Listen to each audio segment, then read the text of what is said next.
उन्हाळी वाळवणाचा हा पदार्थ तसं तर बनवायला सोपा आहे, पण पाणी आणि मिश्रण व्यवस्थित शिजलं, ह्या दोन्हीची सांगड जमली की पदार्थ अगदी परफेक्ट झाला म्हणून समजा. तर त्यासाठी 1 वाटी भिजवलेला साबुदाणा घेतलाय. आपण जसं रेग्युलर साबुदाणा खिचडीला साबुदाणा भिजवून घेतो त्याच पद्धतीने साबुदाणा इथं मी भिजवला होता.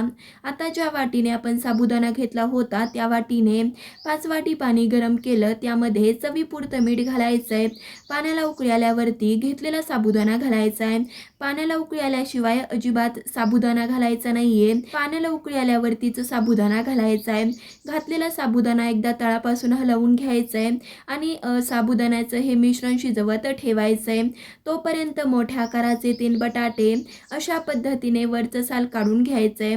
एक बटाट्याचं साल काढून झाल्यावर लगेचच आपल्याला किसून घ्यायचा आहे, नाहीतर तो लाल होऊ शकतो. त्यामुळे एक बटाट्याचं साल काढून झाल्यावर लगेचच आपल्याला हा किसून घ्यायचा आहे.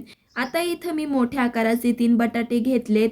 वजनी म्हणाल तर हे बटाटे 400 ग्राम आहेत. जर का तुमचे छोटे बटाटे असतील तर मोजून घेऊ शकता किंवा नगने म्हणाल ना तर 4 ते 5 घेतलं तरी चालेल. आता हा बटाटा साल काढून झाल्यावर अशा पद्धतीने बारीक अशा किसणीने किसून घेतलाय. हा बटाटा किसून झाल्यावर लगेचच पाण्यामध्ये घालायचा आहे. असाच जर सगळे बटाटे किसून होईपर्यंत ठेवला तर तो लाल होऊ शकतो. त्यामुळे लगेचच पाण्यामध्ये घालून घ्यायचा आहे. सगळे बाकीचे बटाटे देखील अशाच पद्धतीने किसून पाण्यामध्ये घालून घेतलेत. आता आपण हा आणखी एकदा पाण्याने धुवून घेतोय. जास्तही बटाट्याचा किस पाण्यामध्ये धुवून घ्यायचा नाहीये. त्याने एकतर काय होतं, बटाट्याची टेस्टही निघून जाते. त्यामुळे फक्त 2च पाण्याने हा बटाट्याचा किस धुवून घ्यायचा आहे. चला तर दुसऱ्या पाण्यामध्ये हा सगळा पिळून घातलाय. लगेचच आता आपण मिश्रणाकडे वळूया. बटाट्याचा किस होईपर्यंत एकूण 15 ते 20 मिनिटं हा साबुदाणा शिजवून घेतलाय. बघू शकतायत मस्त असा ट्रान्सपरंट झालाय. जर का साबुदाणा नीट शिजला नाही तर पापड्यांना चिरा जाऊ शकतात. त्यामुळे साबुदाणा शिजवताना अजिबात घाई गडबड करायची नाहीये. साबुदाणा ट्रान्सपरंट झालाय. ह्यामध्ये आपण जो बटाट्याचा किस करून घेतला होता त्यातलं जमेल तितकं पाणी पिळून ह्या मिश्रणामध्ये घालायचं आहे आणि बटाट्याचा किस घालून झाल्यावर एकदा तळापासून हलवून घेतलं आणि हे मिश्रण 4 ते 5 मिनिटं शिजवून घ्यायचं आहे. आता हे मिश्रण 4 ते 5 मिनिटं शिजवून घेतल्यानंतर हलकं कोमट होऊ दिलं. आता हे मिश्रण बरंचसं कोमट झालंय. लगेचच पॉलिथिन पेपरवर अशा पद्धतीने पापड्या घालून घ्यायच्या आहेत. सगळ्या पापड्या घालून झाल्यावर 1 दिवस कडकडीत उन्हामध्ये वाळवून घेतल्या.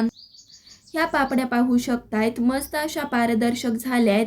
अजिबात पापड्यांना चिरा गेल्या नाहीयेत. आता आपण ह्या वाळलेल्या पापड्या काही तळूनही पाहूयात.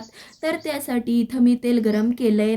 पापडी तळताना महत्त्वाची टिप म्हणजे तेल छान धुरीपर्यंत तापवून घ्यायचंय. जर का तेल नीट तापलेलं नसेल तर पापडी नीट फुलणार नाही आणि खाताना ती कडकड अशी पापडी लागू शकते.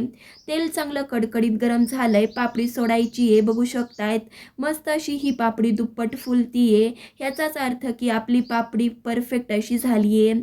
बघू शकतायत इथं मी काही पापड्या तळून घेतल्यात. तोडूनही दाखवते. मस्त अशी खुसखुशीत तोंडात टाकताच विरघळणारी अजिबात कडक न होणारी साबुदाणा आणि बटाट्याची पापडी तयार झाली आहे. इथे आपण साबुदाणा कमी आणि बटाट्याचा वापर जास्त केलाय. त्यामुळे ही पापडी अजिबात कडक होत नाही. मस्त अशी खुसखुशीत बनते. मुख्य म्हणजे बटाटे जास्त वापरल्यामुळे चवीलाही खूप छान लागतात. माझ्या घरी तर सगळ्यांना खूप आवडल्या. तर तुम्ही कधी साबुदाणा भिजत घालतायत म्हणजे लगेचच दुसऱ्या दिवशी मिश्रण शिजवून अशा पद्धतीने पापड्या बनवून ठेवू शकता आणि वर्ष ते 2 वर्ष खाऊ शकता. तर मग तुम्ही सुद्धा या सोप्या साध्या इथं सांगितलेलं प्रमाण वापरून अशा पद्धतीने पापड्या बनवा. कशा वाटल्या कमेंट करून सांगा. लाईक शेअर सबस्क्राईबही नक्कीच करा. चला तर मग पुन्हा भेटूया तशाच एका नवीन साध्या सोप्या पारंपरिक रेसिपी बरोबर. तोपर्यंत धन्यवाद.